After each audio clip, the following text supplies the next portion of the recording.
안녕하세요. 데이터 분석과 시각화 수업 2주차 수업을 진행하도록 하겠습니다.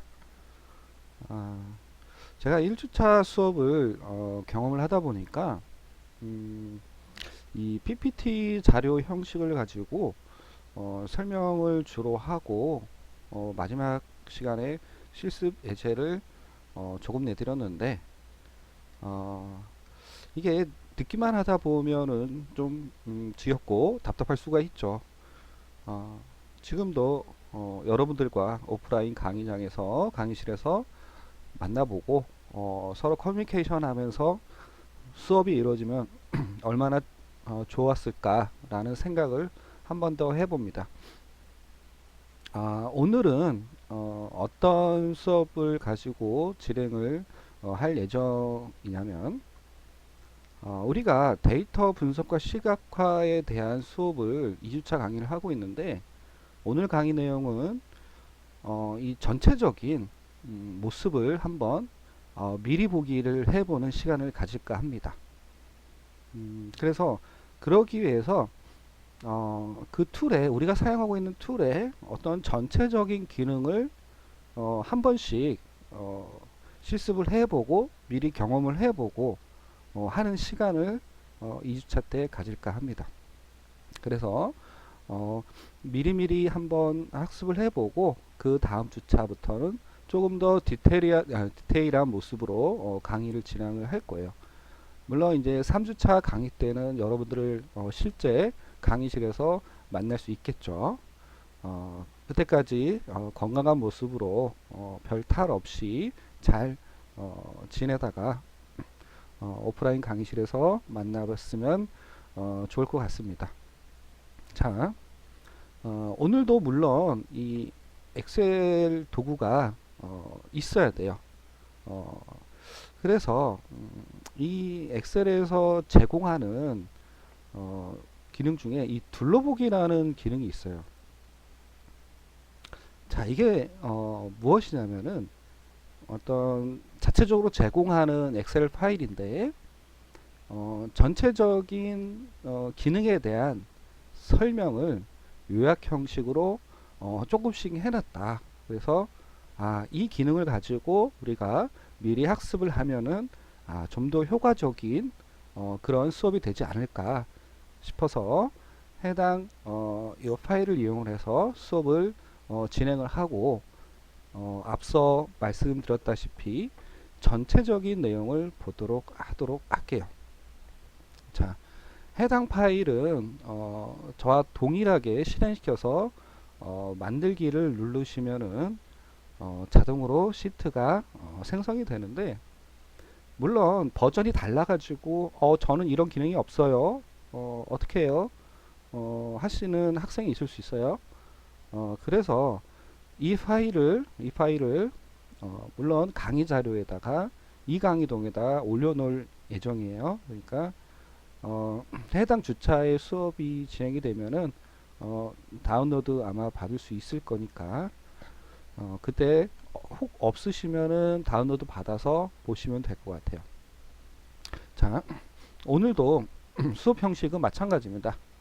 제가 미리 설명을 드릴 거예요.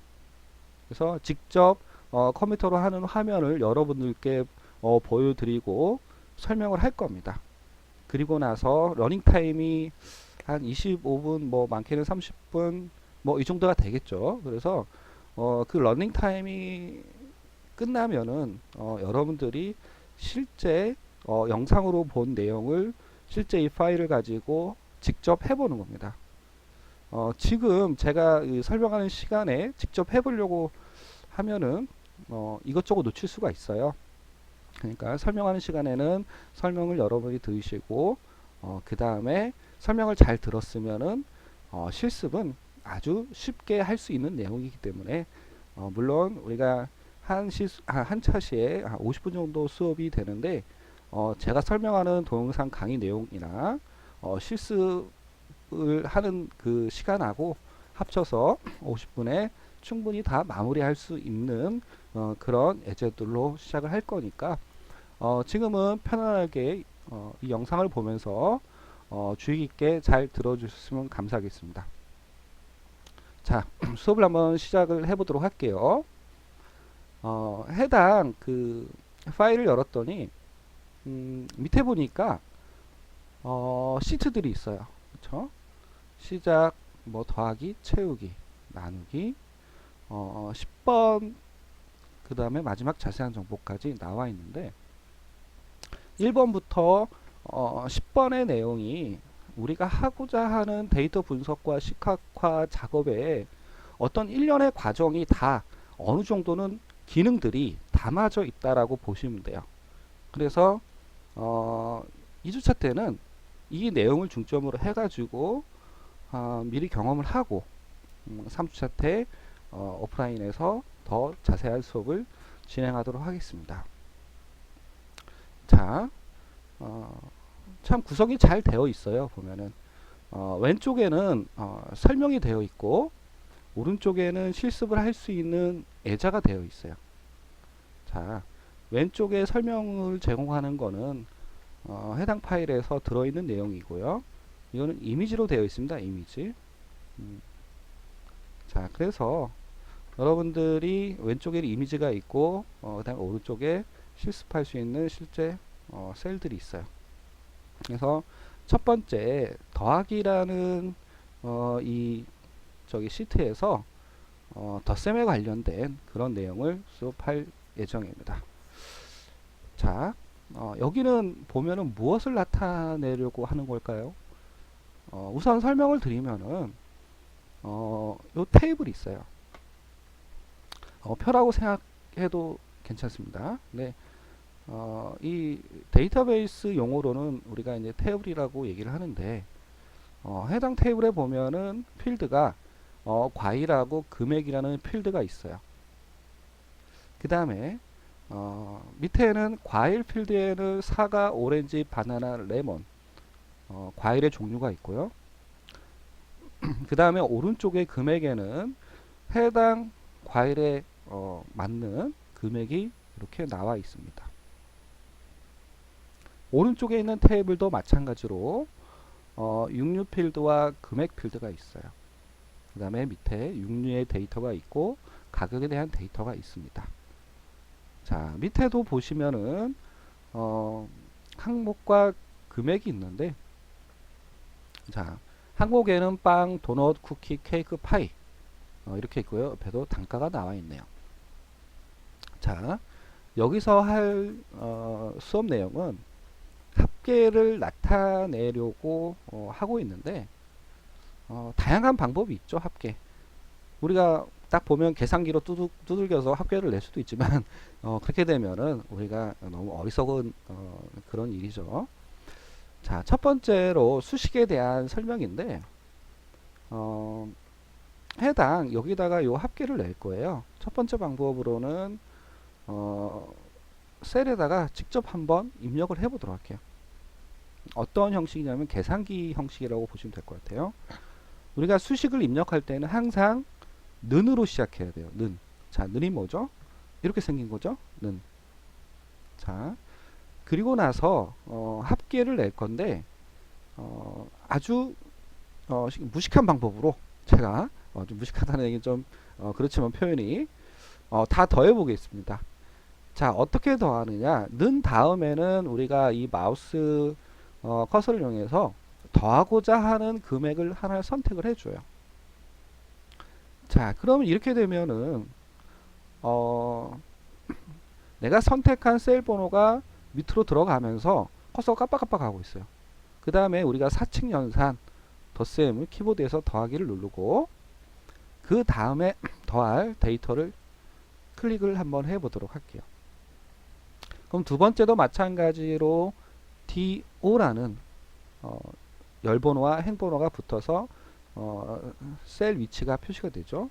또한 더하기, 또한 바나나 가격, 그 다음에 더하기 레몬 가격 해야 되는데 레몬 가격이 이렇게 선택을 할 수 없게 돼 있어요. 어떻게 할까요? 그냥 제가 한번 직접 써보죠. 지금 선택을 했으니까 D라고 알파벳을 쓰고 대소문자는 중요하지 않습니다. 그 다음에 레몬에 있는 단가의 위치가 몇 번째에 있나요? 7번째 있죠? 그래서 숫자 7을 입력을 합니다. 자, 이렇게 해서 마무리가 다 됐을 때 엔터를 치면은 되겠죠. 엔터를 치면은 위 금액의 합계가 170이라고 나와 있네요. 이게 첫 번째 합계를 내는 덧셈 기능을 사용해서 합계를 낸 거고요. 자, 오른쪽에는 다른 방법으로 한번 해볼게요. 자, 다른 방법은 무엇이냐면은 왼쪽에 전문가 수준의 합산 방법 해가지고 죄송합니다. 전문가 수준의 합산 방법으로 해가지고 함수가 나와 있어요. 함수. 이 sum이라는 함수를 이용해서 합계를 낸 것인데 제가 직접 오른쪽에서 쓰면서 설명을 드리도록 할게요.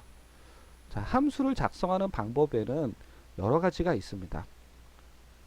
물론 그 중에 여러분들이 맞는 방법, 내가 편한 방법으로 하시면 돼요. 자, 첫 번째 방법으로는 함수명, 수식 입력 줄이나 또는 셀에 직접 입력을 해서 작성을 한번 해보도록 할게요. 자, 여기는 셀에서 직접 작성했으니까 이쪽 부분은 수식 입력 줄로 이동을 해서 작성을 한번 해보도록 하겠습니다. 자, 커서로 클릭하시고요. 는 자, 똑같이 함수명을 써줍니다. sum 천천히 하도록 할게요. 지금 클릭하면 작성하면서 보니까 하단에 함수명들이 나와요. 물론 여러분들이 함수명을 끝까지 쓰지 않고 원하는 함수명을 선택해도 됩니다. 자, 그리고 나서 이 함수라는 거는 앞에 함수명이 있고 가로가 있어야 돼요. 중가로가. 이게 함수의 어떤 규칙이라고 생각하시면 돼요. 자, 그래서 가로를 열고 나니까 하단에 인수들이 표시가 됩니다. 넘버 1, 넘버 2, 옆에는 넘버 3, 4 이렇게 나가겠죠. 자, 이거는 뭘까요? 중간에 잘 보면 구분기호가 있습니다. 콤마라고. 자, 내가 더하고자 하는 숫자를 넣어라. 물론 직접 셀 번호를 입력할 수도 있지만 거기까지 좀 힘드니까 제가 선택을 한번 해볼게요. 자, 육류 종류 중에 소고기 금액 셀을 선택을 하니까 자동으로 G4라고 이렇게 입력이 되죠. 자, 그 다음에 컴마, 죄송합니다. 컴마 두 번째 닭고기, 그 다음에 컴마 돼지고기, 컴마 생선. 자, 가로를 닫아주면은 이제 함수의 완성인데요. 가로 안에 들어가는 부분은 함수에 사용되는 매개변수 값들입니다. 그 매개변수 값들을 우리가 셀 번호로 지정을 해준 거고요. 자, 이 sum이라는 함수는 매개변수 값으로 받은 그런 숫자들의 합계를 출력해주는 함수예요. 자, 가장 많이 쓰고 있는 함수죠. 자, 엔터를 한번 쳐보도록 할게요. 자, 140이라는 합계를 보여주고 있죠. 시트에서 보여주는 데이터의 합계는 140으로 보여주고 수식 입력줄에 봤을 때는 실제 들어가 있는 수식이 표시가 되는 거죠. 그래서 두 개가 보는 곳에 차이가 있습니다. 물론 프린트할 때는 요 화면대로 나오겠죠. 자, 근데 이렇게 작성을 했더니 보니까 내가 잠깐 왼쪽에 했던 방법하고 같은데 더 힘들어요. 그쵸? 얘는 그냥 더하기만 하면 되는데, 그죠? 얘는 함수명까지. 그러니까 함수를 사용할 때는 좀 더 편리하게 사용하고자 하기 때문에 이렇게도 더하기를 할 수 있지만 다른 방법으로 한번 해보도록 할게요. 셀을 하나만 선택을 하는 게 아니라 하나씩 선택을 하는 게 아니라 셀 범위로 한번 선택을 해보도록 할게요.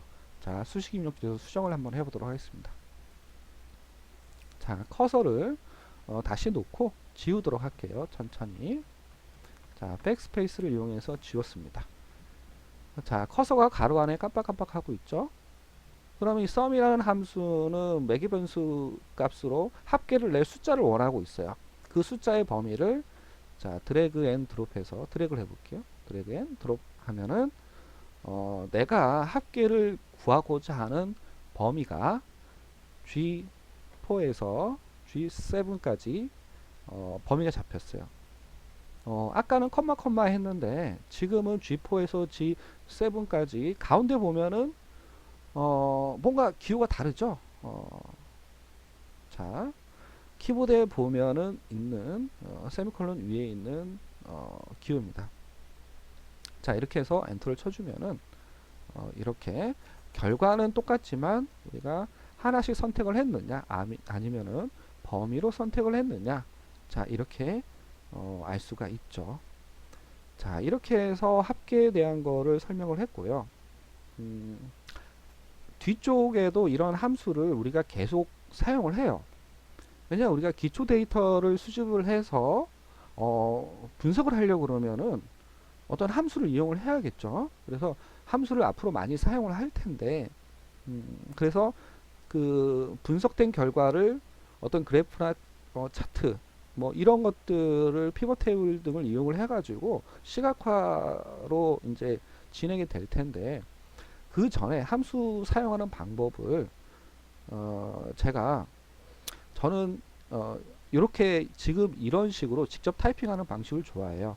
근데 그렇지 않고 함수 마법사를 사용하고 싶다. 그러면 그 부분에 대해서도 한번 설명을 드려야 되니까 함수 마법사를 사용하는 방법을 설명을 드리도록 할게요. 자, 물론 한 번만 설명을 드리고 다음에는 원하는 방법을 하시면 될 것 같아요. 자, 내가 여기다 함수를 삽입을 할 겁니다. 자, 그러면 수식 입력줄 옆에 보면 fx라는 함수 마법사가 있어요. 자, 그래서 fx를 클릭하면은 창이 하나 뜨는데, 범주 선택에 보면은 이 사용하는 그런 함수들이 재무, 날짜, 수학, 삼각, 통계 뭐 다양하게 범주들이 되어 있어요. 그래서 이 중에서 내가 사용할 범주를 선택을 하고 그 다음에 맞는 함수를 고르면 돼요. 첫 번째는. 자, 또한 자주 사용하는 함수들은 요 밑에 바로 목록에 나와 있습니다. 썸도 있네요. 선택해서 확인 눌러야 돼요. 또 마지막 방법으로는 찾는 거. 자, 여기에서 여러분들이 사용할 함수를 찾으면 돼요.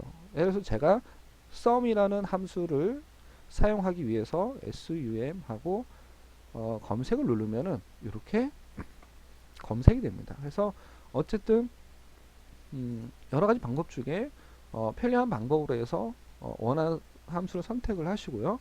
자, 확인을 누르시면은 함수 입력 창이 뜹니다. 자, 이렇게. 자, 현재는 내가 합계를 구할 영역이 G4에서 G7이에요. 자, 그래서 엑셀에서는 인접하게 있는 부분 셀에 결과를 내려고 할 때 인접되어 있는 셀의 결과를 자동으로 잡아주는 이렇게 좋은 기능이 있습니다. 작업자가 이 영역에 대한 합계를 내려는구나 라고 미리 잡아주는 거죠. 이게 잘못됐어. 그랬을 경우에는 여러분들이 수정하시면 됩니다. 자, 수정은 뭐 편하게 그냥 하시면 재드래그를 하시면 돼요. 근데 밑에 넘버 2는 뭐예요? 라고 할 수 있는데 이거는 다른 영역에 있는 걸 또 합계를 내고 싶다라고 했을 때 쓸 수가 있습니다. 이럴 경우에는 첫 번째는 영역으로 표시가 되고 이 두 번째 넘버 같은 경우에는 구분기와 컴마로 해서 두 번째. 그러니까 어쨌든 다 영역을 더할 수 있다는 얘기죠. 자, 이렇게 해서 원하는 값의 범위를 넣었으면은 확인 버튼을 눌러주시면은 이렇게 함수 마법사를 이용해서 수식을 작성할 수가 있습니다. 자, 이렇게 해서 간단하게 설명을 드렸고요. 자, 이쪽에서는 뭐가 있냐면은 요 함수를 한번 보도록 할게요. 갑자기 내용이 좀 어려워졌어요 라고 얘기할 수도 있는데, 여러분들이 천천히, 제가 설명을 빨리 하고 있지는 않아요. 제 스피드에 맞게끔 천천히 설명을 하고 있는데 잘 들어보시면은 쉽게 따라서 할 수 있을 겁니다. 어느 누구는 좀 빨리 해주세요 라는 학생들도 있을 거고, 잘 집중이 안 되는 학생들은 잘 이해가 안 될 수도 있고. 어쨌든 제가 좀 말이 많네요. 자, 왼쪽에 있는 그 sum if라는 함수를 보도록 할게요. 자, 여기 보니까 어떤 내용이 있냐면은 이제 50이 넘는 숫자만 더하겠습니다 라고 되어 있어요. 자, 마지막 노란색 셀을 선택합니다. 자, 여기인데 이건가? 이건 추가 과제네요. 자, 어쨌든 요 테이블을 가지고 한번 해보도록 할게요. 이 sum if라는 함수가 있는데 이 함수의 기능은 자, 매개 변수 값으로 두 개를 받습니다. 자, 구분기호가 컴마로 되어 있어요. 딱 보면 알다시피 이거는 내가 값을 구하려는 셀에 대한 범위입니다. 데이터의 범위가 되겠죠. 데이터의 범위. 자, 그 다음에 오른쪽에 있는 크거나 50이라는 거는 조건이 되는 거예요. 조건. 그렇다면은 sum if라는 함수는 첫 번째 매개 변수 값으로 범위가 들어가고 두 번째에서는 조건이 들어가는구나. 이렇게 이해하시면 좋을 것 같습니다. 자, 직접 제가 타이핑을 하도록 할게요. 자, 위에서 한번 해볼까요? 자, 는 하고 sum if. 자, if라는 게 sum 뒤에 if라는 문구가 들었잖아요. 우리가 sum이나 if는 프로그래밍에서도 많이 사용하는 그런 단어인데 if라는 뜻이 우리가 뭐뭐라면이라는 그런 그 뜻이 있죠. 그래서 sum if라는 거는 합계를 내는데 조건을 달아줄 수 있는 거예요. if가 붙었기 때문에. 자, 가로를 열고 첫 번째는 매개변수의 범위가 들어간다고 그랬죠. 첫 번째는. 자, 그러면은 범위를 어디로 잡을 거냐?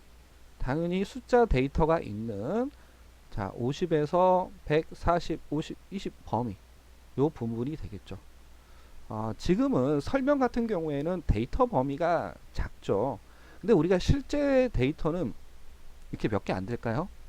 많이 되겠죠. 근데 그런 넓은 범위의 데이터를 다루기 위해서는 이런 기본적인 방법, 사용 방법, 특징 이런 것들을 작은 예제를 통해서 여러분들이 미리 학습할 필요가 있겠죠. 자, 이렇게 해서 범위를 잡고 컴마를 찍어줍니다.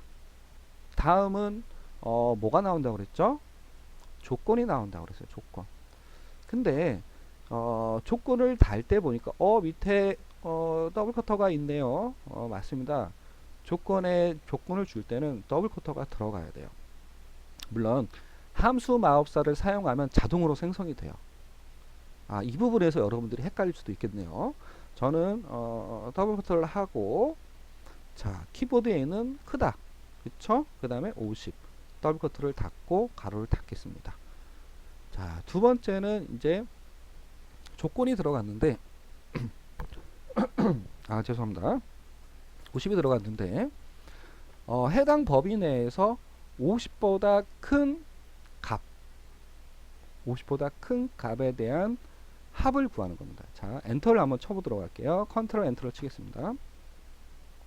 자, 합계를 냈죠. 이 범위 내에서 합계를 했더니 100이라는 숫자가 나왔어요.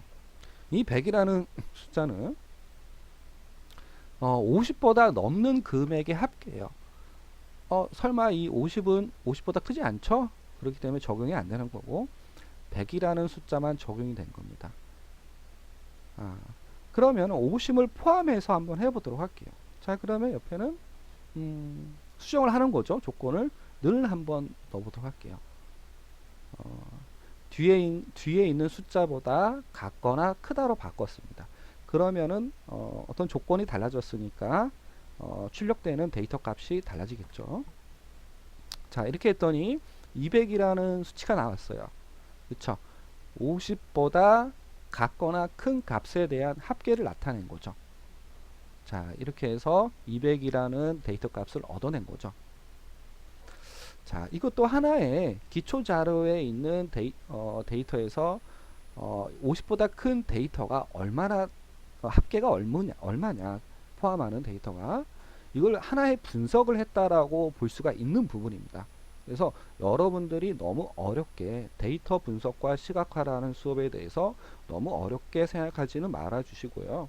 어, 이런 부분을 통해서 좀 더 큰 범위의 데이터를 다룬다라고 보시면 될 것 같아요. 자, 옆에 있는 추가 과제는 무엇일까요? 자, 여기에 또 다른 sum if 수식을 추가하되 100보다 적은 금액을 추가해 보세요. 결과 160이어야 됩니다. 자, 이거는 여러분들이 직접 해보시면 될 것 같습니다. 자, 방금 전에 얘기를 이해했다라면 충분히 할 수 있는 거죠. 자, 여러분들이 받은 파일에는 빈칸으로 되어 있겠죠. 그러니까 이 제가 수업하고 있는 내용을 여러분들이 직접 작성해서 업로드를 해줘야 되는데 아까도 얘기했지만 러닝 타임을 한 25분 실습 때는 25분이나 30분 나머지 20분에서 25분 그 부분이 실습 시간인데 그 시간 내에 충분히 할 수 있는 내용으로 여러분들한테 진행하고 있으니까 우선 동영상을 잘 보시고 그 다음에 본 후에 실습을 하고 그 시간 내에 현재 여러분이 받고 있는 그 수업 시간이 있죠. 그 시간 내에 종료되기 전에 업로드를 해주시면 됩니다. 자, 밑에는 어떤 내용이냐, sum 함수에 대한 자세한 정보입니다. 자, 제가 이미 설명했던 부분이에요. 자, 그래서 sum 이란 함수는 가로 안에 매개 변수 값으로 어떤 셀 번호를 하나씩 받을 수도 있고 또한 이렇게 범위로 받을 수도 있다. 또한 sum이라는 함수는 셀 번호 하나, 범위, 또한 내가 입력한 숫자, 이건 직접 입력한 숫자예요. 이런 것들을 다 한꺼번에 더해서 결과를 나타내게 하는 거죠. 그래서 이 sum이라는 함수가 더할 때 가장 대표적인 함수로서 사용을 하고 있는 겁니다. 자, 이번 시간에는 여기 지금 방금 설명했던 이 내용 여러분들이 빈칸을 채워서 업로드를 해주시면은 첫 번째 시간에 실습과 복습을 다 한 것으로 제가 그렇게 판단을 하도록 하겠습니다. 자, 여기까지 1구 실수업을 마치도록 하겠습니다. 수고하셨습니다.